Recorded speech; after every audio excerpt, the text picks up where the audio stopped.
আসসালামু আলাইকুম সবাইকে। সো আজকে হচ্ছে আমরা কেমিস্ট্রি 7 নম্বর অধ্যায় রাসায়নিক বিক্রিয়ার এমসিকিউ গুলো নিয়ে আলোচনা করব। সো এখানে দুই টাইপের এমসিকিউ গুলো নিয়ে আমরা খুব ভালোভাবে আলোচনা করতেছি।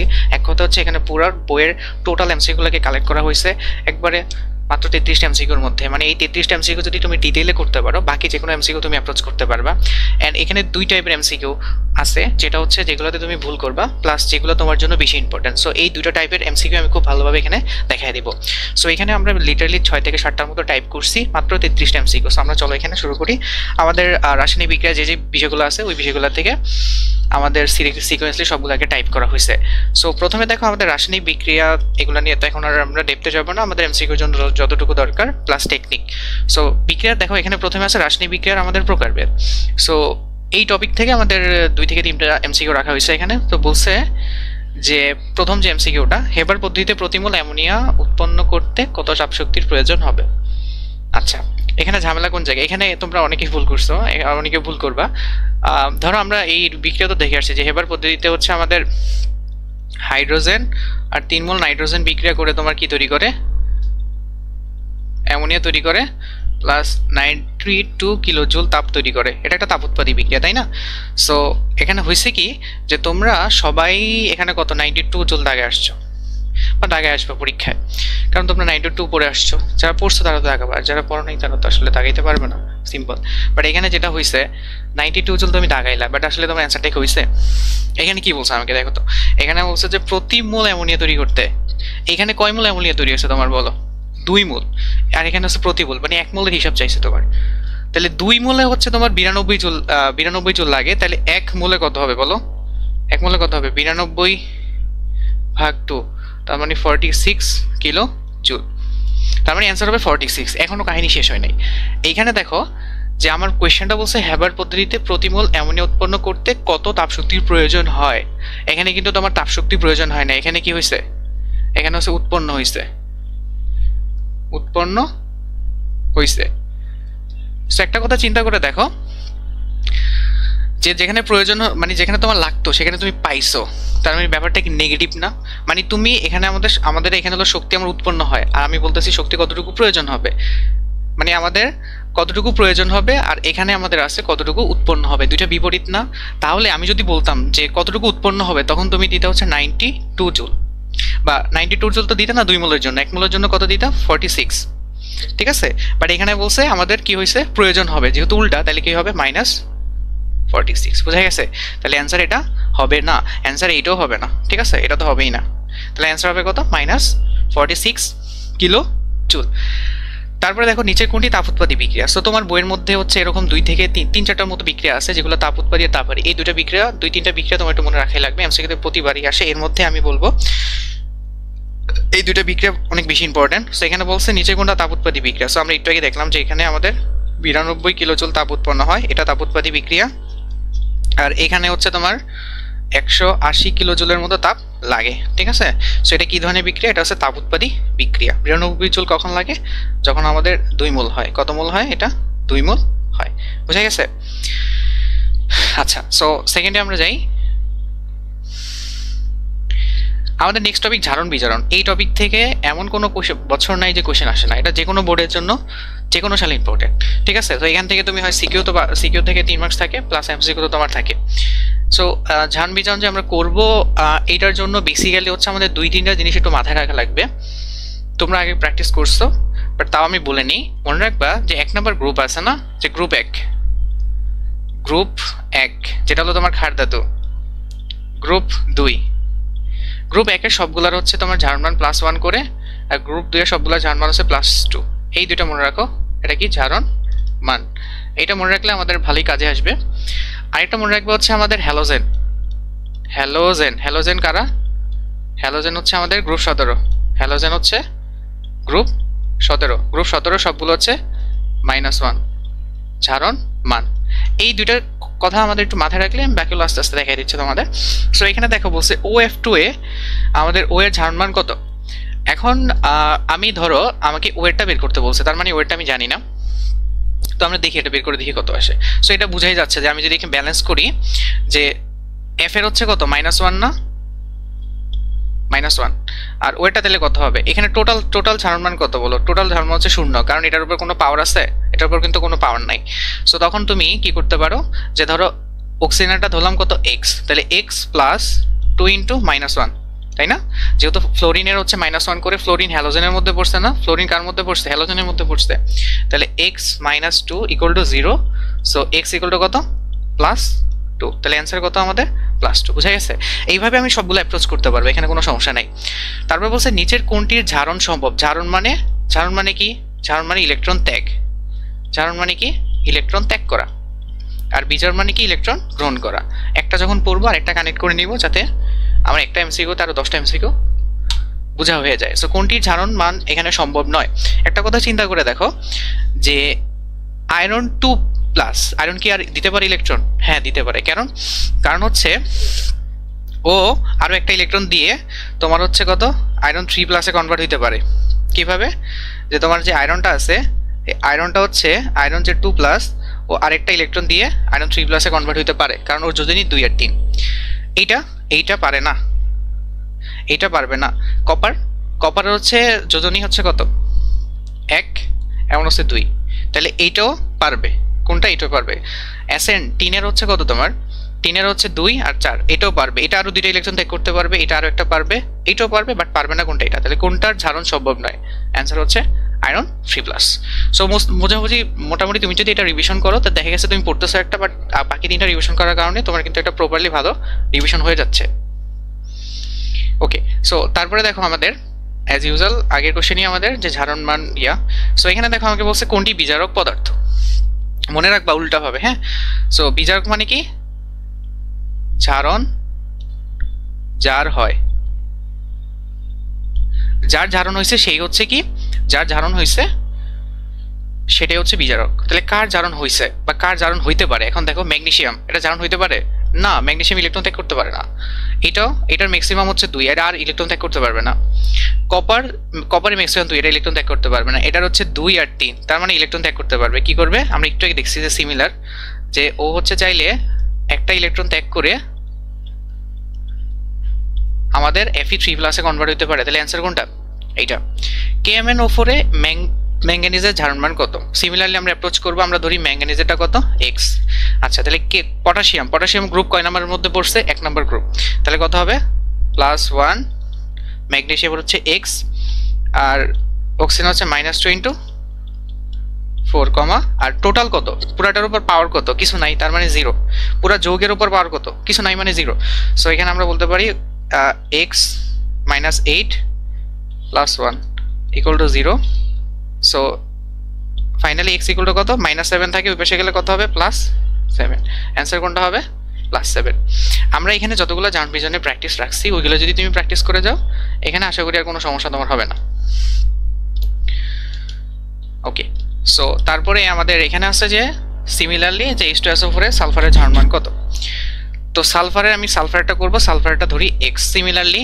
আর হাইড্রোজেন এখানে কত হবে?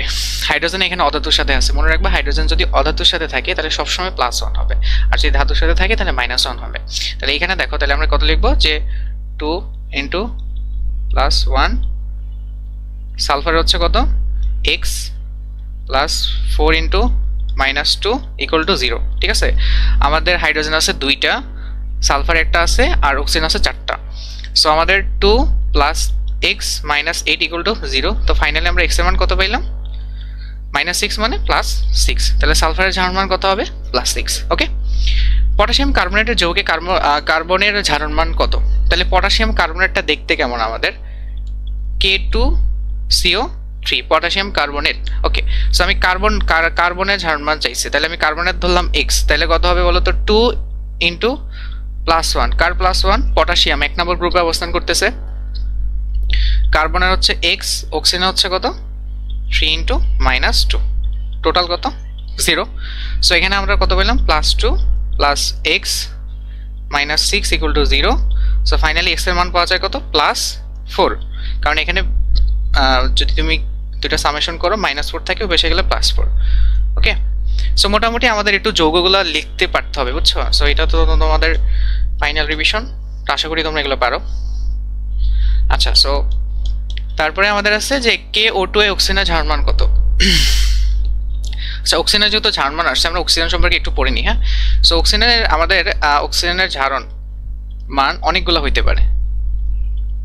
যেমন অক্সিজেনের ঝাড়ন মান প্রথম হইতে পারে যে আমাদের -2, এটা সবসময় হয়, এটা হচ্ছে কি নর্মালি হয়,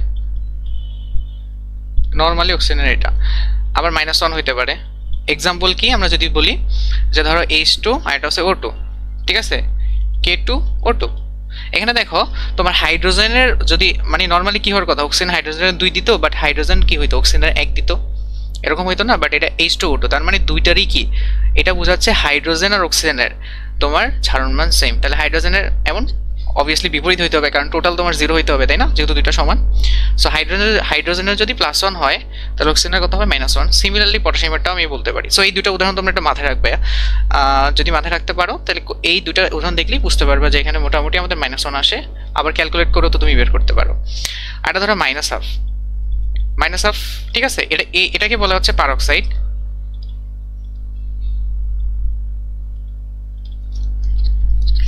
এটাকে বলে পারক্সাইড, আর এটাকে বলা হচ্ছে সুপার অক্সাইড।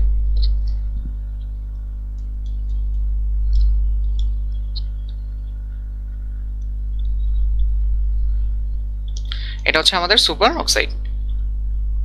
এগুলো কিন্তু ডিরেক্টলি কোশ্চেন আসতে পারে যে পারক্সাইডে অক্সিজেনের ঝাড়ন মান কত, সুপার অক্সাইডে অক্সিজেনের ঝাড়ন মান কত, এভাবে আসতে পারে। -2 হতে পারে কোনটা, আমি বললাম KO2, এখানে অক্সিজেনের ঝাড়ন মান হচ্ছে -1/2। কিভাবে, যদি আমরা বলি যে ধরো আমি অক্সিজেনটা বের করবো, তাহলে অক্সিজেন এখানে পটাশিয়ামের তো +1, তাই না, +1 প্লাস অক্সিজেন হচ্ছে কয়টা, দুইটা, 2x, টোটাল কত, 0 না। সো দেখো 2x এর মান হচ্ছে -1, সো x এর মান হচ্ছে কত, -1/2। তাহলে অ্যান্সার কত হবে বলো তো, -1/2 হবে। বোঝা গেছে। সো এই কয়েকটা জিনিস আমি একটু মাথায় রাখবো। সো এই জিনিসগুলো আমি একটু মাথায় রাখবো। যদি মাথায় রাখি তাহলে আমরা একটু, সো এই জিনিসগুলো একটু আমরা নোট করে রাখবো, ঠিক আছে, নোট। তাহলে আমাদের আশা করি এখানে আর সমস্যা হবে না। এখন আসো পরবর্তীতে, আয়রন সালফেটে আয়রনের ঝাড়ন মান কত, এটা এইভাবে। আচ্ছা দেখো, তাহলে আমরা ম্যানুয়ালি যদি বের করতে চাই, ম্যানুয়ালি করা যায় বা এইভাবে করা যায়। তুমি ম্যানুয়ালি করতে পারো। ধর আয়রনটা হচ্ছে কত, x, প্লাস সালফারে হচ্ছে কত, আমরা নর্মালি কত বসে, সালফারে +6, আর অক্সিজেনে কত, -2 ইন্টু 4টা আছে, সো টোটাল 0। তাহলে কত আসলো ভাই, x + 6 - 8 = কত, 0। So totally x = +2। তাহলে আমাদের এখানে আয়রনের ঝাড়ন মান কত, +2। এটা হচ্ছে তোমার কি, ফেরাস সালফেট। ওকে, সো এটা গেল আমাদের ঝাড়ন মান নিয়ে আমাদের টপিক। আরও কয়েকটা টপিক আছে ঝাড়ন মান নিয়ে। স্বাভাবিক অক্সাইড অক্সিজেনের ঝাড়ন মান কত, একটু তো আমাদের বলছি। স্বাভাবিক যদি অক্সাইড বলে, অক্সিজেনের ঝাড়ন মান হবে -2। যদি বলে পারক্সাইড -1, এটা হচ্ছে কি পারক্সাইড। উদাহরণ দেখাই দিছি, উদাহরণগুলো একটু দেখে রাখবা।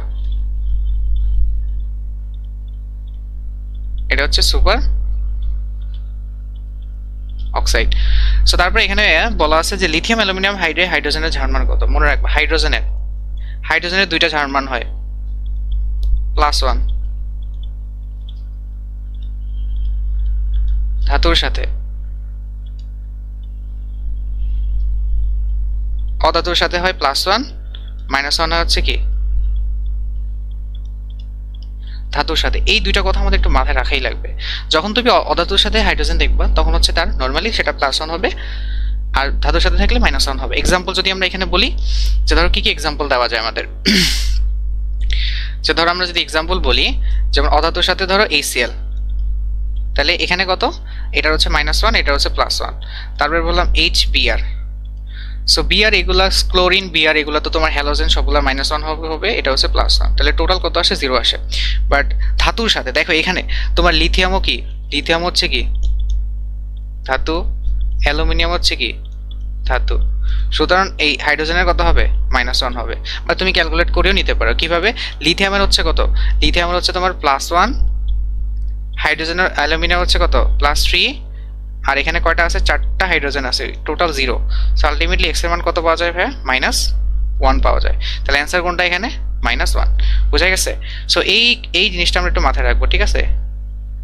সো এটা হচ্ছে আমরা একটু নোট করে রাখবো, তাইলে আমাদের এখানে আশা করি আর কোনো সমস্যা হবে না, ঠিক আছে।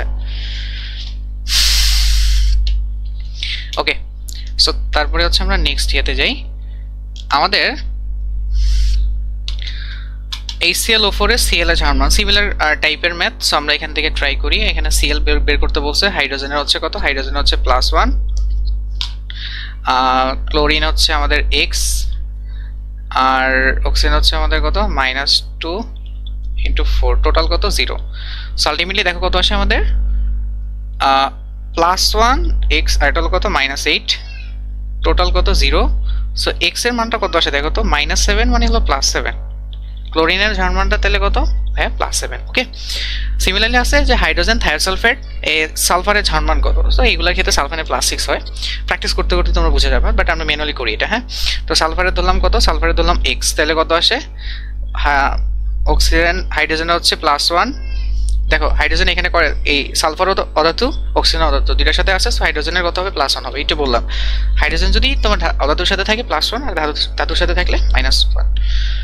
তাহলে এখানে কয়টা আছে, দুইটা, প্লাস সালফার কয়টা আছে, সালফার হচ্ছে এখানে দুইটা আছে, তাহলে 2x, আর অক্সিজেন আছে কয়টা, 7টা, টোটাল কত হবে 0। সো তাহলে এখানে আসলো কত, +2 + 2x -14, টোটাল কত হয় 0 না। ওকে, সো এখানে দেখো x এর মান কত আসে, এখানে কত 12, মানে যোগ করলে 12, তাহলে 12/2, তার মানে কত +6। ওকে, কত হবে এটা স্যার, +6, বুঝা গেছে। ওকে, সো তারপরে আমাদের হচ্ছে আমরা নেক্সটে আছে কি, কপার সালফেটে সালফারের জার্মান কত, সিমিলার অ্যাজ ইউজুয়াল। আমি তোমাদের সবগুলো প্র্যাকটিস দিছি যাতে কোনটা মিস না করো। কপার সালফেট কি দেখতে কেমন, কপার সালফেট।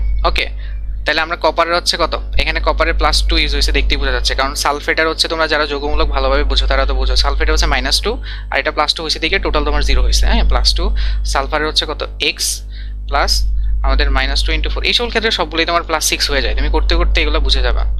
+2 x -8 = কত 0, 6 এর মান ফাইনালি কত আসে, +6, বুঝা গেছে। ঝারণ মান সবসময় পূর্ণ সংখ্যা হবে, নেগেটিভ পজিটিভ হতে পারে, ভগ্নাংশ হতে পারে। তোমরা ঝারণ মান নিয়ে তো দেখছো, ঝারণ মানটা তোমার পূর্ণ সংখ্যা, সবসময় পূর্ণ সংখ্যা হবে, নট ম্যান্ডেটরি, এটা ভগ্নাংশ হইতে পারে ঝারণ মান, ঠিক আছে। সো নেগেটিভ পজিটিভ হইতে পারে, এটা রাইট, আর এটা ভগ্নাংশ হইতে পারে, এটা ভগ্নাংশ হইতে পারে।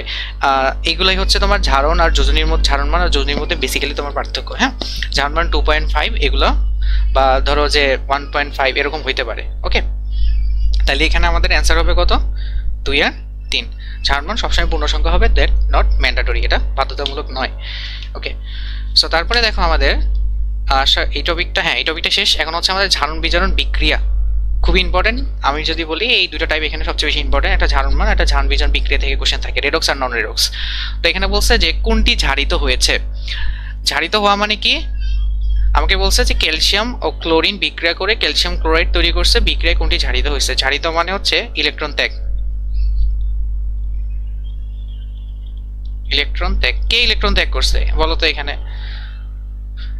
আমরা যদি বিক্রিয়াটা একটু সাজায় লিখি, যে ক্যালসিয়াম প্লাস ক্লোরিন, তারপরে কি হয়েছে এখানে বলো তো, ক্যালসিয়াম 2+ এ কনভার্ট হয়েছে, প্লাস দুইটা ইলেকট্রন ত্যাগ করছে, তাই না, প্লাস এখানে কি করছে,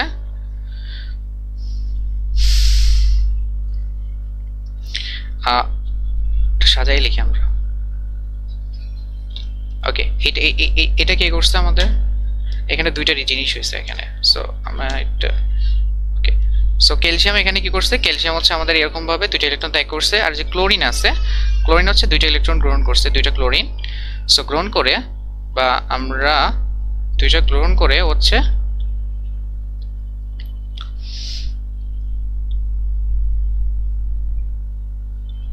ক্লোরাইডে কনভার্ট হয়েছে, বুঝা গেছে, কিসে কনভার্ট হয়েছে, ক্লোরাইডে কনভার্ট হয়েছে।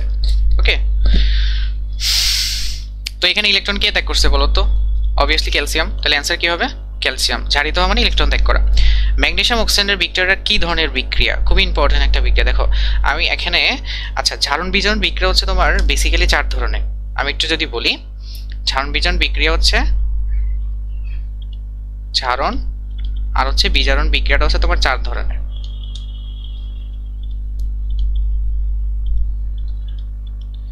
সো এইগুলো আমরা কিভাবে মনে রাখবো, এই টেকনিকটা একটু আমরা আলোচনা করতেছি।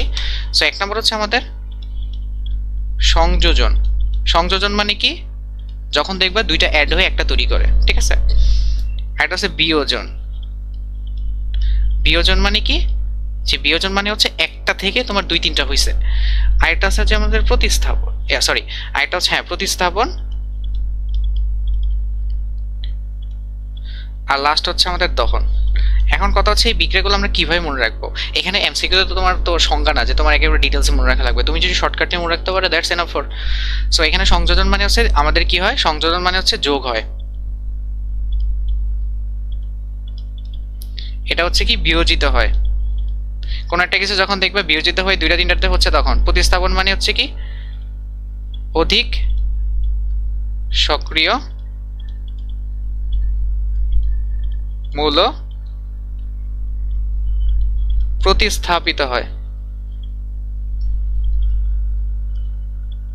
অধিক সক্রিয় মৌল প্রতিস্থাপিত হয়। দহন মানে কি? দহন মানে হচ্ছে অক্সিজেন দেখলেই বুঝবা দহন, শর্টকাটে মনে রাখার জন্য অক্সিজেন দেখলেই কি দেখবা, অক্সিজেন দেখলেই বুঝবা এটা হচ্ছে দহন। এখন আমাকে বলো এই বিক্রিয়াটা কি ধরনের বিক্রিয়ার মধ্যে পড়ছে? অবভিয়াসলি দহন বিক্রিয়া। এই যে আমি বললাম অক্সিজেন থাকলে কি হবে, দহন বিক্রিয়া। সো এটা সংযোজন বিক্রিয়া, দুইটা অ্যাড হয়ে নতুন একটা তৈরি করছে, তাহলে এটা কি ধরনের বিক্রিয়া? সংযোজন বিক্রিয়া। এটা কি ঝাউন বিজন বিক্রিয়া কিনা? এটা ঝাউন বিজন বিক্রিয়ারই চারটা টাইপ হচ্ছে তোমার এগুলা, ওকে? তাও তুমি চেক করতে পারো। এখানে সালফারের জার্মাল, ম্যাগনেসিয়ামের 0, অক্সিজেনের হচ্ছে কত, এখানে অক্সিজেনের কত 0, এখানে তোমার ম্যাগনেসিয়াম হচ্ছে +2, অক্সিজেন হচ্ছে -2। সো এখানে কি হয়েছে, জারণ বিজারণ হয়েছে। তো অবভিয়াসলি এটা জারণ বিজারণ বিক্রিয়া। অ্যান্সার তোমার কয়টাই হবে? তিনটাই হবে। সো এই কথাগুলো আমি একটু খেয়াল রাখবো যাতে আমাদের আর সামনে এগুলো নিয়ে কোনো সমস্যা না হয়। তারপরে দেখো আমাদের আমাকে বলা হয়েছে যে জিঙ্ক কপার সালফেট এটি কোন ধরনের বিক্রিয়া? এটা কি রেডক্স বিক্রিয়া, নন রেডক্স বিক্রিয়া নাকি প্রতিস্থাপন বিক্রিয়া? চেক করি আমরা তাইলে। এখানে দেখো জিঙ্কের হচ্ছে আমাদের 0, আর কপারের হচ্ছে -2, সালফেটের হচ্ছে কত -2, কপারের +2। হ্যাঁ, এখানে জিঙ্কের হচ্ছে +2, কপারের হচ্ছে 0, সালফারের হচ্ছে কত -2। দেখো এখানে যদি আমরা বলি জিঙ্কটা কি হয়েছে, প্রথমে জিঙ্কটা দেখো তোমার এখানে আসার পরে জিঙ্কটা জিঙ্ক 2+ হয়ে গেছে, তার মানে জিঙ্ক দুইটা ইলেকট্রন ত্যাগ করছে। আবার দেখো এখানে যে কপার +2 ছিল এখানে 0 হয়ে গেছে, তার মানে কপার যে +2 ছিল ও দুইটা ইলেকট্রন গ্রহণ করে ও কি হয়ে গেছে, কপারে কনভার্ট হয়ে গেছে। তাইলে এখানে দেখো এটা কি জারণ বিজারণ, এখানে জারণ হয়েছে, এখানে কি হয়েছে, বিজারণ হয়েছে। তাহলে এটা কি বিক্রিয়া? অবভিয়াসলি রেডক্স বিক্রিয়া। রেডক্স মানে কি? রেডক্স মানে হচ্ছে জারণ বিজারণ, ঠিক আছে? রেডক্স, রেডক্স মানেই জারণ বিজারণ, ঠিক আছে? ওই যে এইগুলার ইংলিশ নামগুলোকে কনভার্ট করা হয়েছে আর কি। তাহলে এটা নন রেডক্স হবে না, তাহলে বোঝাই যাচ্ছে অ্যান্সার 1 আর 3 হবে। আর প্রতিস্থাপন বিক্রিয়া কিভাবে বুঝবো? জিঙ্ক হচ্ছে জিঙ্ক কপার থেকে সক্রিয়, এটা মনে রাখবো। তাহলে আমরা বললাম না ওই যে অধিক সক্রিয় কম সক্রিয় মৌলে প্রতিস্থাপিত হলে সেটা প্রতিস্থাপন বিক্রিয়া বলে, তাহলে এটা প্রতিস্থাপন বিক্রিয়া। প্রতিস্থাপন বিক্রিয়ার আরেকটা উদাহরণ তোমাদের বইয়ে আছে, সেটা একটু দেখে নিবা। হাইড্রোজেন, সরি, তোমার কি আছে যে জিঙ্ক আর কি হাইড্রোজেন সালফেট, মানে সালফিউরিক অ্যাসিড আর কি। সো এটা মিলে তোমার কি তৈরি হয়েছে, জিঙ্ক সালফেট প্লাস হচ্ছে তোমার হাইড্রোজেন। সো এটা কি অধিক সক্রিয়। সো এই এখন প্রশ্ন হচ্ছে যে তুমি যদি এই দুইটা বিক্রিয়া মনে রাখতে পারো, আশা করা যায় তুমি এখানে পরীক্ষায় কমন পাবা। এটা এক ধরনের কি বিক্রিয়া, এটাও এক ধরনের প্রশমন, সরি প্রতিস্থাপন বিক্রিয়া, ওকে? তারপরে দেখো যে আমাদের তারপরে আমাদের আছে যে নন রেডক্স বিক্রিয়া কোনগুলো, এটা চেক করা লাগবে কোনটা নন রেডক্স বিক্রিয়া, নিচে কোনটা নন রেডক্স বিক্রিয়া। আচ্ছা এখানে দেখো ক্যালসিয়াম ক্লোরাইড, এটা আমরা একটু আগে দেখে আসছি, এটা তোমার 0, এটা +2, এটা 0, এটা কত -1। সো এখানে তোমার জারণ বিজারণ হয়েছে, এটা 0, এটা মাইনাস, এটা 0, এটা +2, এটা -2, এখানে জারণ বিজারণ হয়েছে, তাহলে এটা হবে না, এটা হবে না, এখানে এটা একটু আগে দেখে আসছি, এটা হবে না, তাহলে অ্যান্সার কোনটা হবে? এটা দেখো এখানে আমরা যদি বলি +1, এখানেও তোমার কত, হ্যাঁ এখানে দেখো হাইড্রোজেন এটা কত -1 না, অতটার সাথে আছে হাইড্রোজেনের +1, ক্লোরিন -1, সোডিয়ামের কত +1, হাইড্রোক্সিলের আমরা জানি -1, সোডিয়ামের +1, ক্লোরিনের -1, আর এখানে যে পানিটা আছে পানির মধ্যেও দেখো H+ আর কত OH- আছে, তার মানে টোটালি এখানে কোনো জারণ বিজারণ হয় নাই, তাহলে কোনটা হবে? এটা। সো নন রেডক্স দুই ধরনের, নন রেডক্স মাথায় রাখবো, নন রেডক্স বিক্রিয়া দুই ধরনের হয়। এক নম্বর হচ্ছে আমাদের যত প্রকার প্রশমন বিক্রিয়া আছে, প্রশমন বিক্রিয়া দেখলেই বুঝবা ওটার মধ্যে রেডক্স বিজারণ হয় না, তুমি চোখ বুঝে দেখা দিতে পারো, কোনো সমস্যা নেই। আর এটা হচ্ছে আমাদের অধঃক্ষেপণ বিক্রিয়া। এই দুইটা জিনিস আমরা একটু মাথায় রাখবো ঠিক আছে, আমাদের সেফ থাকার জন্য। সো যত প্রকার দেখবো হচ্ছে প্রশমন বিক্রিয়া, অধঃক্ষেপণ বিক্রিয়া, সবগুলোই হচ্ছে আমাদের নন রেডক্স।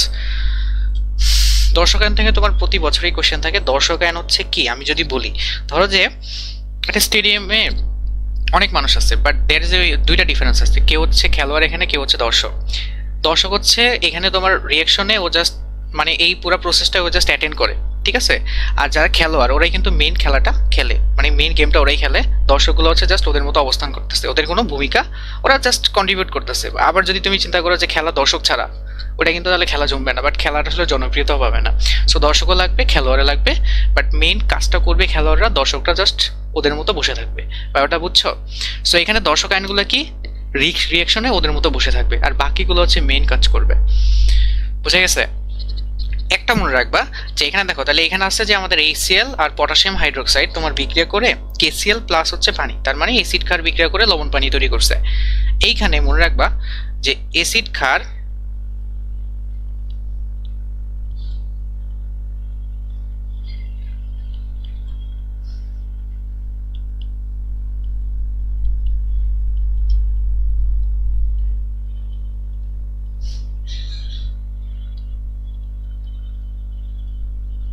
তাহলে অ্যাসিড ক্ষারের মেইন ইন্টেনশন হচ্ছে পানি তৈরি করা। পানির মধ্যে কে থাকে?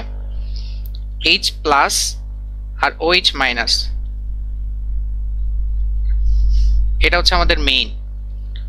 তাহলে এখানে এরাই হচ্ছে আমাদের কি, খেলোয়াড়। বুঝতে পারছো?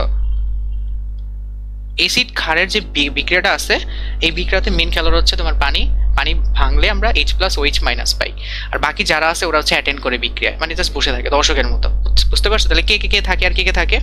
এখানে কি আছে বলো? পানি ছাড়া KCl আছে না, কে আর Cl, ও নিজেদের মতো বসে আছে। দেখো ও এখানেও -1 ছিল, এখানেও কত +1 ছিল, এখানে এসে ওইভাবে বসে আছে, ওদের কোনো কাজ নাই, ও বসে বসে দেখতেছে যে পানি তৈরি হচ্ছে। ব্যাপারটা এরকম। বুঝতে পারছো? তাহলে অ্যান্সার কি হবে বলো তো?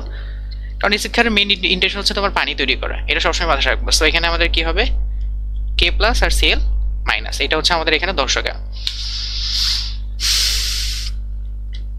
আশা করি এখান থেকে তোমরা কোয়েশ্চেন পাবা। দর্শক থেকে আরেকটা কোয়েশ্চেন আছে আমাদের এখানে। সো আমরা দেখি এটা কিভাবে করা যায়। সো এখানে হচ্ছে একটা দেখো, আরেকটা খুবই ইম্পর্টেন্ট একটা জিনিস, যে এখানে হচ্ছে কিভাবে বুঝবো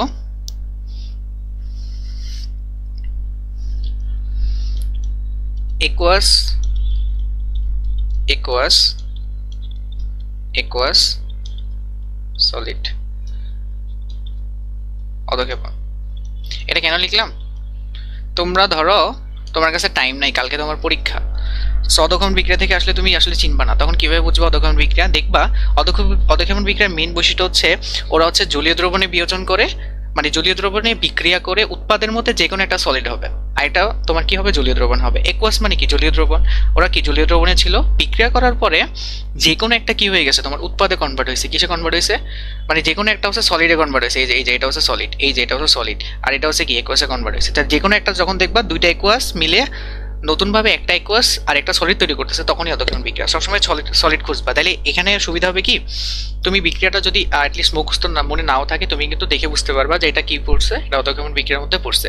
এটা ছাড়া যে কোনো রিঅ্যাকশন যদি এভাবে থাকে, দুইটা একুয়াস পরে একুয়াসের পরে যদি দেখতেছি একটা সলিড হয়ে গেছে হঠাৎ করে, দ্যাটস মিন এটা অধঃক্ষিপ্ত হয়ে গেছে। সলিড হওয়া মানে কি? ওটা দ্রবণে অধঃক্ষিপ্ত হবে। তাহলে এখানে কোনটা দর্শক আয়ন হবে? তাহলে আচ্ছা, অধঃক্ষেপণ বিক্রিয়ার মেন টার্গেট কি? খেলোয়াড়টা কি আসলে আছে? অধঃক্ষেপ তৈরি করা। তাহলে ও হচ্ছে মেন খেলোয়াড়, ও হচ্ছে কি খেলোয়াড়। সো মেন খেলোয়াড় হচ্ছে এইটা। তাহলে বাকি আছে কে? সোডিয়াম আর নাইট্রেট। তাহলে আমাদের দর্শক আয়ন কোনটা হবে? সোডিয়াম আর নাইট্রেট। বুঝা গেছে? তোমরা দেখবা কার কন্ট্রিবিউশনটা বেশি, উদ্দেশ্য কি ওইটা। নিচে কোন বিক্রিয়াটি সর্বদাই তাপ উৎপত্তি বিক্রিয়া? খুবই ক্রিয়েটিভ একটা কোশ্চেন আসছে, এটা বইতে তোমার ইনডাইরেক্টলি দেওয়া আছে, তো যারা একটু ডিটেলসে পড়ছে তারা একটু বুঝবা। নিচে কোন বিক্রিয়াটি সর্বদাই তাপ উৎপত্তি বিক্রিয়া? এটা মনে রাখবা যে তোমার যত ধরনের বিক্রিয়া আছে তার মধ্যে শুধুমাত্র প্রশমন বিক্রিয়াটাই তাপ উৎপত্তি বিক্রিয়া, যার সরি, আচ্ছা সুন্দরভাবে লিখি এটা, যার ডেইলি এর মানটা হচ্ছে 57.34 কিলোজুল পার মোল। 57.3 জুল কিলো মোল পার ডেইলি এর মানটা। আচ্ছা, যে ডেইলি এর মান লিখতে তো নেগেটিভ দিতে হবে। এটা তাপ উৎপত্তি বিক্রিয়া, এটা সবসময় মাথায় রাখবা যে প্রশমন বিক্রিয়াতে সবসময় তোমার তাপ উৎপত্তি হবে, মানে এখানে সবসময় তোমার তাপ উৎপন্ন হবে। তারপরে এখানে চলে আসো। ওকে, প্রশমন বিক্রিয়ায় 2 মোল পানি উৎপন্ন করতে কত তাপ প্রয়োজন হবে? সবাই সুন্দর মতো দাগে আসবা যে প্রশমন বিক্রিয়াটা তাপ উৎপাদী বিক্রিয়া, সো 1 মোল পানি তৈরি করতে 57.34 কিলো মানে হলো, তাহলে এটা ঢেলে বানাতে হবে। This is wrong. সিমিলারলি কত মোল দেওয়া? 2 মোল। 1 মোলের জন্য কত? 1 মোলের জন্য হচ্ছে আমাদের 57.34 কিলো জুল। তাহলে 2 মোলের জন্য কত? 2 ইন্টু 57.34 কত আসে? 114 পয়েন্ট সামথিং। এটা বোঝা গেছে? কত মোল বলছে এখানে? 2 মোল। কোয়েশ্চেন খেয়াল না করলে এরকম ভাবে তোমাদের নাম্বারগুলো কিন্তু কাটা যাবে, বুঝতে পারছো? সো আমরা আশা করি এই জিনিসগুলো একটু খেয়াল রাখবো, ওকে? আর এটাকেই বলে, এটাকে কিন্তু বলে প্রশমন তাপ। পরীক্ষায় কিন্তু আসতে পারে প্রশমন তাপ। প্রশমন তাপ কত কোশ্চেন দিলে সেটা হচ্ছে 57.34 কিলোজুল। একটু মাথায় রাখবো আমরা, হ্যাঁ? নিচে কোনটি অদক্ষেপণ বিক্রিয়া? কি বলছিলাম একটু আগে? কি খুঁজবা? Aqueous aqueous aqueous solid. So এটা হচ্ছে আমার অদক্ষেপণ বিক্রিয়া, মনে থাকবে? আমরা এইভাবে এমসিকিউর জন্য তোমার টেকনিকটা একটু জরুরি, কারণ তোমার অনেক সময় টাইম কম থাকে। যদিও কেমিস্ট্রিতে মোটামুটি ভালো টাইম পাওয়া যায়, ফিজিক্সে ম্যাথ এগুলো করতে একটু টাইম লাগে। তারপরে ধরো যে আমরা ঝানভিজন বিক্রিয়াটা দেখলাম, কোনো রেডক্স নন রেডক্স, আশা করি এগুলো পারবো। রেডক্সের 4টা বিক্রিয়া, নন রেডক্সের 2টা বিক্রিয়া। একটা হচ্ছে আমাদের প্রশমন আর এটা হচ্ছে আমাদের অদক্ষেপণ। কিভাবে দুইটা বোঝা যায় তাও বলে দিছি, টেকনিকগুলো ইউজ করবো পরীক্ষায়। কোন ধরনের বিক্রিয়া? পানি যোজন আছে, পানি বিশ্লেষণ, সমন্বয়করণ, পলিমারকরণ। একটা কথা মাথায় রাখবা, সবসময় দেখবা যে যখন বিক্রিয়ায় পানি থাকে, বিক্রিয়ায় কে আছে? পানি আছে। তাহলে পানি থাকলে হয় সে পানি যোজন হবে, নাহলে পানি বিশ্লেষণ হবে। পলিমারকরণ এটা না, এটা সমন্বয়করণ না, এটা দেখেই বোঝা যায়, ঠিক আছে? পলিমারকরণে তোমার অনেকগুলো অ্যাড হয়ে তোমার নতুনভাবে একটা অনেকগুলো মনোমার হয়ে একটা পলিমার তৈরি করে। সমন্বয়করণ এটা সমন্বয়করণ না, ওকে? সো তাহলে আমরা যেটা বলতে পারি যে এটা যেহেতু পানি আছে, হয় পানি যোজন হবে, পানি বিশ্লেষণ হবে। এই যে পানি যোজন মানে যোগ হওয়া, যোগ হওয়া আর ভেঙে যাওয়া, দুইটার মধ্যে পার্থক্য কি দেখো? যদি আমি বললাম যে কপার সালফেটের সাথে 5টা পানি অ্যাড হয়েছে, কয়টা পানি? 5টা পানি অ্যাড হয়েছে, তাহলে কি তৈরি করলো? কপার সালফেট পেন্টাহাইড্রেট, ঠিক আছে? সো এই জিনিসটাকে আমরা বলবো হচ্ছে পানি যোজন। এটাকে বলে পানি যোজন। এটাকে কি বলে? এটাকে বলা হচ্ছে যোজন, এটাকে বলে যোজন। আর বিশ্লেষণ মানে কি? ভেঙে যাওয়া। বিশ্লেষণ মানে কি? ভেঙে যাওয়া। তাহলে কোথায় ভেঙে গেছে একটু খেয়াল করো তো, এখানে দেখো। হ্যাঁ, পানির মধ্যে কে থাকে ভাইয়া? পানির মধ্যে থাকে হচ্ছে H প্লাস আর OH মাইনাস। সো দেখো এখানে এই যে OH এখানে চলে আসছে, H এখানে চলে গেছে, ভেঙে গেছে। তাহলে এটা কোন ধরনের বিক্রিয়া হবে? পানি বিশ্লেষণ বিক্রিয়া। বোঝা গেছে কোন ধরনের বিক্রিয়া হবে? পানি বিশ্লেষণ বিক্রিয়া। মরিচার রাসায়নিক সংকেত এটা একটু মাথায় রাখতে হবে। Fe2O3 এক্স এর জায়গায় তোমার যে কোনো মান হতে পারে, 1 2 3 এনিথিং। সো এটা হচ্ছে তোমার মরিচার মেইনলি হচ্ছে রাসায়নিক সংকেত, ঠিক আছে? এটা অনেকবার আসছে পড়ে, একটু দেখে নিবা, আর আমাদের জন্য একটু বেশি ইম্পর্টেন্ট। তারপরে আমাদের আছে নিচের কোনটি অ্যান্টাসিডে থাকে? অ্যান্টাসিডের এটা তোমার ক্লাস 8 এর কোশ্চেন, যাই হোক। সো অ্যান্টাসিডে কি কি থাকে আমরা জানি। অ্যান্টাসিডে থাকে হচ্ছে অ্যালুমিনিয়াম হাইড্রোক্সাইড আর হচ্ছে ম্যাগনেসিয়াম হাইড্রোক্সাইড। এই দুইটা কথা আমরা মাথায় তো রাখবো, এটা সবাই জানা উচিত, হ্যাঁ? অ্যালুমিনিয়াম হাইড্রোক্সাইড আর হলো ম্যাগনেসিয়াম হাইড্রোক্সাইড। তাহলে এখানে ম্যাগনেসিয়াম আছে, ম্যাগনেসিয়াম হবে। পিঁপড়া বা মৌমাছি কামড় দিলে কি ব্যবস্থা নিতে হবে? পিঁপড়া বা মৌমাছি কামড়ে কি থাকে? HCl থাকে, হ্যাঁ। সো পিঁপড়া কামড়ে হচ্ছে তোমার HCl বলতে পারি, বা আমরা সহজ ভাষায় বলতে পারি যে এখানে কি থাকে? আমরা সহজ ভাষায় বলতে পারি এখানে অ্যাসিড থাকে। সো অ্যাসিডকে প্রশমিত করার জন্য, অ্যাসিড সবসময় তোমার জ্বালাময়ী একটা মানে অনুভূতি দিবে। সো অ্যাসিডকে রিডিউস করার জন্য আমাদের কি লাগবে? ক্ষার। তাহলে কি হবে? আমাদের প্রশমিত হবে, প্রশমিত হবে। তাহলে এখানে কোনটা আছে বলো? পানি। পানি তো কোনো ক্ষারই না, পানি হচ্ছে উভধর্মী আর কি। HCl এটা হবে না, এটা তো অ্যাসিড। সোডিয়াম ক্লোরাইড এটা হচ্ছে নিরপেক্ষ একটা লবণ। সো তোমার কি হবে? চুন। চুন হচ্ছে ক্যালসিয়াম অক্সাইড, এটা একটা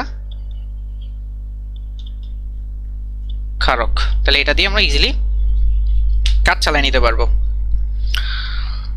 তারপরে দেখো আমাদের লাস্ট অ্যাতেলিয়ান নীতি। এটাও মোটামুটি ভালো ইম্পর্টেন্ট তোমাদের, এটা থেকে তো সিকিউ থাকে, সিকিউ তো ভালো ইম্পর্টেন্ট। এখানে একটা কনসেপ্টের উভমুখী দেখো কোয়েশ্চেনটা আছে যে উভমুখী বিক্রিয়ায় সাম্য অবস্থায় নিচের কোনটি সত্য? উৎপাদ এবং বিক্রিয়াকে ঘনমাত্রা সমান, সম্মুখমুখী পশ্চাৎমুখী বিক্রিয়ার হার সমান, নাকি কোনোটি নয়, নাকি ক খ তিনটা মানে দুইটা হবে। সো এখানে একটু খেয়াল করলে আমরা বুঝি যে সাম্য অবস্থা মানে কি? সাম্য অবস্থা মানে হচ্ছে ধরো আমি যদি বলি যে তোমার 10 টাকা পকেট থেকে বের হয়ে যাচ্ছে, আবার 10 টাকা চলে আসতেছে।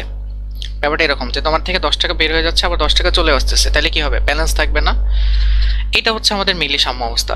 তো সাম্য অবস্থায় নট ম্যান্ডেটরি যে ধরো যে উৎপাদ আছে বিক্রিয়ক আছে, দুটার ঘনমাত্রা সমান হইতে হবে, সমান নাও হইতে পারে, বাট কথা হচ্ছে উৎপাদ যেই পরিমাণ বিয়োজিত হবে, উৎপাদটা যেই পরিমাণ উৎপন্ন হবে সেম পরিমাণ আবার বিয়োজিত হবে, তাহলে কি হবে? ওটার মানটা সমান থাকবে, মানে ঘনমাত্রাটা ফিক্স থাকবে।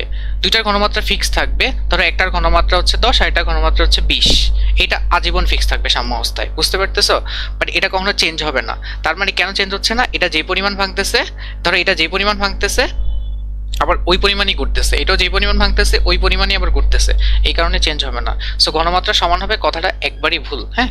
বাট তাদের কি হবে? হার সমান হবে। হার কেন সমান হবে? ওই যে অ্যাট এ টাইম দুইটার কি হয়েছে, যে ধরো যেই সময়ে আমাদের, আমি যদি একটা বলি যে ধরো এই বিক্রিয়াটার কথাই আমরা বলি, এই বিক্রিয়ায় অ্যামোনিয়াটা যে পরিমাণ উৎপন্ন হয়েছে ওই পরিমাণই ভেঙে যাবে, তার মানে ওই টাইম মানে টাইমে ইয়াটা সেম, বুঝতে পারতেছো? ভাঙার যে হার ওই টাইমে যে পরিমাণ গড়ছে আবার ওই টাইমে সেম পরিমাণ ভাঙছে। সো টাইমের পার্সপেক্টিভে তার ভাঙা গড়ার হারটা সমান। সো এই যে টাইমের পার্সপেক্টিভে যে ভাঙা গড়ার যে হার সেটাকে আমরা বলি বিক্রিয়ার হার। সো এটা বিক্রিয়ার হারটা সমান হবে। ওকে, মাথায় রাখবে এটা। উন্মুখী বিক্রিয়া সাম্যাবস্থায় কোনটির প্রভাব নেই? আমরা জানি উন্মুখী বিক্রিয়া সাম্যাবস্থায় তাপের প্রভাব আছে, চাপের প্রভাব আছে, ঘনমাত্রার প্রভাব আছে, প্রভাবকের কোনো ভূমিকা নাই। প্রভাবক তোমরা অত ডিটেলসে জানো কিনা, বাট প্রভাবকের মেইনলি কাজ হচ্ছে তোমার মানে বিক্রিয়াটাকে খুব তাড়াতাড়ি পৌঁছায় দেওয়া, বাট এখানে আলটিমেটলি কোনো তোমার আলাদা কোনো কাজ নাই। যেমন এক্সাম্পল হিসেবে বলতে পারি, ধরো তুমি এখান থেকে ধরো যে তুমি চট্টগ্রাম যাবা, সো তুমি দুইটা ওয়েতে যাইতে পারো, একটা বাস দিয়ে, একটা হচ্ছে তোমার প্লেন দিয়ে। সো প্লেন দিয়ে গেলে তোমার হয়তো টাইমটা অনেক কম লাগবে, সো প্লেনটাকে প্রভাবক হিসেবে ধরতে পারো। বাস দিয়ে গেলে তোমার অনেকক্ষণ টাইম লাগতেছে, প্লেন দিয়ে গেলে তার টাইমটা তোমার কম লাগবে। প্লেনটা হচ্ছে প্রভাবক, বাট আলটিমেটলি তুমি ওই যে চট্টগ্রামে যাই পৌঁছাবা নাকি অন্য জায়গায় পৌঁছাবা? অবভিয়াসলি চট্টগ্রামেই পৌঁছাবা, মানে তোমার যাওয়ার রাস্তাটা মানে তোমার যাওয়ার টাইমটা কম লাগতেছে, বাট একই জায়গায় পৌঁছাচ্ছ, ঠিক আছে? সাম্য অবস্থাটাও সেই ওই জায়গায় থাকবে, বাট প্রভাবকটা দিলে তুমি আর কি তাড়াতাড়ি পৌঁছে যাবে, ঠিক আছে? টাইমটা সেভ করতে পারবে। ওকে, আমরা ক্লাসের শেষের দিকে, আর মাত্র 2টা এমসিকিউ আছে। সো আমাদের এখানে বলছে যে কোন বিক্রিয়ায় চাপের প্রভাব নেই? আমরা চাপের প্রভাব থাকবে না যদি দুই পাশে কি হয়,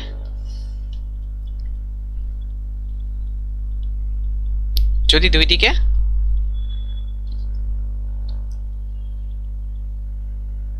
আচ্ছা এইটা এইভাবে না, এভাবে বললে তোমরা আবার কনফিউশনে পড়ে যাবে। সো আমি একটু ভালোভাবে বলে দিই।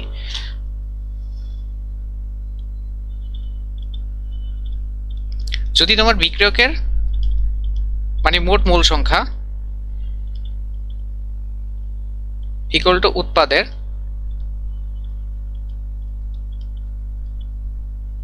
মোট মোল হয়, যদি দুটো সমান হয়ে যায় চাপের প্রভাব আসলে নাই। তাহলে এখানে কোনটার মধ্যে? এটার মধ্যে আছে, দেখো বিক্রিয়ক আছে 2, এটা আছে কত 1, এটা আছে হচ্ছে 1, এটা আছে 3, এটা আছে কত 2, তাহলে 1 আর 3 যোগ করলে কত হয় 4, এখানে 2 সমান না, এখানে 1, এখানে 1, 1, 2 সমান না, এখানে কত 1 আর 1 2, এখানে 2, তাহলে এই দুইটার মধ্যে সমান হয়ে গেছে, তাহলে এটার ক্ষেত্রে চাপের প্রভাব নাই। ওকে, তোমরা যারা লাস্ট সাথে করছো তারা তো বুঝবা। আজকে আমরা এমসিকিউতেও ডিটেলসে আর যাবো না। নাইট্রোজেন এবং হাইড্রোজেনে এই বিক্রিয়ায় কখন উৎপাদের পরিমাণ বাড়বে? উৎপাদের পরিমাণ বাড়বে হচ্ছে এটার পরিমাণ কখন বাড়বে, চিন্তা করো, এটা তাপ উৎপাদী বিক্রিয়া। এখন তুমি যদি তাপ উৎপাদী বিক্রিয়ায় তাপ দাও, কার জন্য সুবিধা?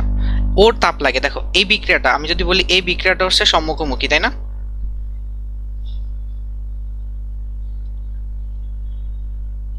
সম্মুখমুখী বিক্রিয়াটা হচ্ছে তোমার কি তাপ উৎপাদী, আর এই বিক্রিয়া এই পশ্চাদমুখী এটা হচ্ছে তাপহারী। মানে পশ্চাদমুখী বিক্রিয়াটা তাপহারী, কারণ এই বিক্রিয়াতে তোমার তাপ লাগতেছে। সো তুমি যদি তাপমাত্রা বাড়া দাও, কার সুবিধা? ওর সুবিধা। তখন কি হবে? অ্যামোনিয়াটা বেশি ভেঙে যাবে। ভেঙে গেলে কি অ্যামোনিয়ার উৎপাদন বাড়বে? অবভিয়াসলি না। তার মানে তুমি তাপমাত্রা বাড়া দিলে অ্যামোনিয়ার উৎপাদনটা বেড়ে যাচ্ছে, তার মানে তাপমাত্রা বাড়া দিলে অ্যামোনিয়ার বিয়োজনটা বেড়ে যাচ্ছে। বাট এখন যদি তুমি তাপমাত্রা কমায় দাও, তাহলে অ্যামোনিয়ার কি হয়ে যাবে? বিয়োজনটা কমে যাবে। বিয়োজন কমে গেলে কি হবে? তার পরিমাণটা বেড়ে যাবে না? বুঝতে পারতেছো? মানে আগে যে পরিমাণ বিয়োজিত হইতো, তুমি তাপমাত্রা কমে দিলে তার থেকে কম বিয়োজিত হবে, তার মানে এখন উৎপাদের পরিমাণটা বেড়ে যাবে। সো আমরা এখান থেকে বলতে পারি তাপটা কি করতে হবে? কমাতে হবে। তাপ যদি আমরা কমায় দিই, বাড়ালে তো হবে না। আর চাপ কমালে আমি যদি বলি এখানে 4 মোল আছে, এখানে হচ্ছে 2 মোল আছে, তাই না? সো চাপ বাড়ালে হচ্ছে কোন দিকে চলে যাবে বলো তো? তাপমাত্রা কমালে হবে, আমি যদি চাপ বাড়াই তাহলে হচ্ছে অ্যামোনিয়ার উৎপাদনটা বেড়ে যাবে। বুঝতে পারতেছো? কারণ এখানে হচ্ছে কি, এখানে আমাদের কত, এখানে হচ্ছে 4 মোল আছে টোটালি, আর এখানে হচ্ছে কত 2 মোল আছে। তাহলে 4-এর থেকে যখন তুমি 4টা বাড়া দিবা, 4 থেকে 2-এর দিকে যাবে, মানে অ্যামোনিয়ার উৎপাদনটা তখন বেড়ে যাবে, তাই না? চাপ বাড়ায় দিলে। আর যদি চাপ কমায় দাও তাহলে অ্যামোনিয়া উৎপাদন আবার কি কমে যাবে, তাহলে এটা তো হবে না। বুঝতে পারছো? তাহলে অ্যান্সার কত হবে? তাপ কমালে। তো এটাই ছিল এন্ড অফ দ্য ক্লাস। আমরা কেমিস্ট্রির বাকি চ্যাপ্টারগুলো এভাবে শেষ করব।